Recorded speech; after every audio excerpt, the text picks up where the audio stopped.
ماں گڑ گڑائے گی، میرے بیٹے میں نے 9 مہینے تک تجھے اپنے شکم میں پالا ہے، اور تو جب پیٹ میں تھا تو میں کھانے میں احتیاط کرتی تھی کہ تجھے تکلیف نہ ہو جائے، بیٹا اس کے صدقے میں ایک نیکی دے دے، تیری ماں کی بخشش ہو جائے گی۔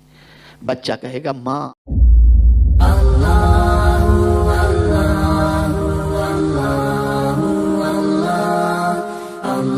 بہت سارے ماں باپ ناجائز و حرام دولت کے ذریعے اپنے بچوں کے لیے عیش قدے تعمیر کرتے ہیں اور ان کے مستقبل کو تابناک بنانے کی کوشش کرتے ہیں۔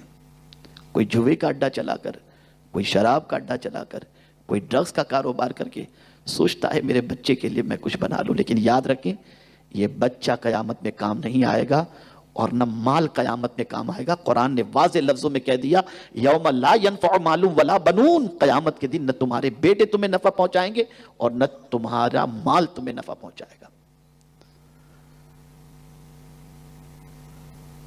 جس نیکی کو انسان چھوٹی سمجھ کر چھوڑ دیتا ہے وہ نیکی قیامت میں کام آئے گی۔ آئیے میں آپ کو بتاؤں، حضرت کعب رضی اللہ المولا تبارک و تعالی عنہ، علامہ اسماعیل حقی رحمت اللہ تعالی علیہ نے تفسیر روح البیان کے اندر اس واقعے کو نقل فرمایا ہے، غور سے سنیے گا۔ حضرت کعب رضی اللہ تعالی عنہ نے ایک واقعہ نقل فرمایا، ارشاد فرماتے ہیں قیامت کے دن ایک ماں کا حساب اللہ عز و جل لے گا، ایک عورت کا حساب، میزان لگا ہوگا، اعمال نامے میزان پر رکھے جائیں گے، نیکی اور گناہ دونوں کے دونوں پلڑے کے اندر رکھے جائیں گے، دونوں اکول ہوں گے، نیکی اور گناہ دونوں برابر۔ مولا ارشاد فرمائے گا اے خاتون ایک نیکی لے کر کے آ، تجھے جنت میں ڈال دیا جائے گا۔ اس وقت ماں کو کون یاد آئے گا؟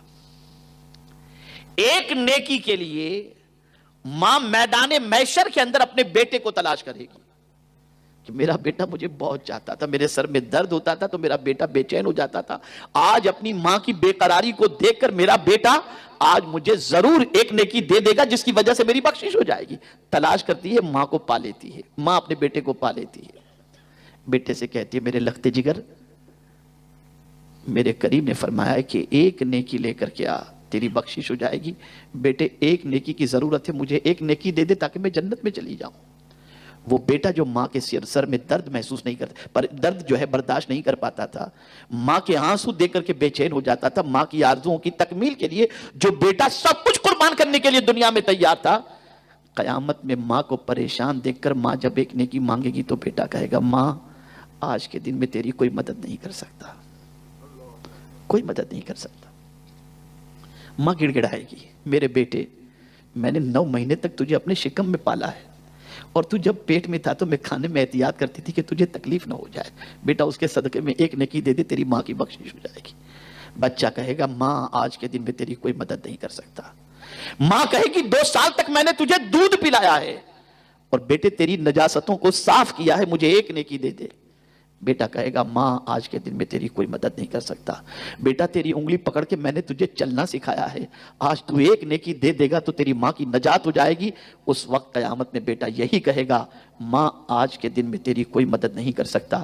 حضرت کعب رضی اللہ تعالیٰ عنہ فرماتے ہیں افسوس جس اولاد کے لیے ماں باپ حلال و حرام کی تمیز نہیں کرتے، وہ اولاد بھی اپنے ماں باپ کو قیامت میں کام نہیں آئے گی۔ قیامت میں کوئی چیز کام آئے گی تو نیکیاں کام آئیں گی، مصطفیٰ پیارے کی شفاعت کام آئے گی۔ نیکی کسے کہتے ہیں؟ نیکی کسے کہتے ہیں؟ نیکی آپ اگر چاہیں تو صبح سے لے کر رات تک سارے لمحات کو نیکی میں گزار سکتے ہیں۔ کیا تجارت کرنا نیکی نہیں ہے؟ نیت کیا ہو؟ پیغمبر رحمت صلی اللہ علیہ وسلم صحابہ کے ساتھ تشریف فرمائے، مسجد نبوی شریف میں فجر کی نماز ہوتی ہے، اور نماز کے بعد ادھر نماز مکمل ہوئی اور ایک صحابی مسجد سے نکلے اور سیدھا اپنے کاروبار کے لیے نکل گئے۔ توجہ چاہوں گا، کاروبار کے لیے نکل گئے۔ دوسرے صحابہ جو موجود تھے انہوں نے سرکار صلی اللہ علیہ وسلم کی بارگاہ میں عرض کیا یہ تھوڑی دیر بیٹھ جاتے اور اللہ کا ذکر کر کے جاتے تو کیا یہ اچھا ہوتا، دنیا کے لیے کتنا جلدی یہ چلے گئے۔ تو پیغمبر اعظم صلی اللہ علیہ وسلم نے فرمایا اگر یہ جانے والا اس نیت سے گیا ہے کہ میں تجارت کر کے اپنی بیوی بچے ماں باپ کے پیٹ کو حلال کے لقمے سے بھر دوں گا تو اس کا یہ جانا بھی عبادت میں شامل ہے اور اس کا یہ جانا بھی نیکی میں شامل ہے۔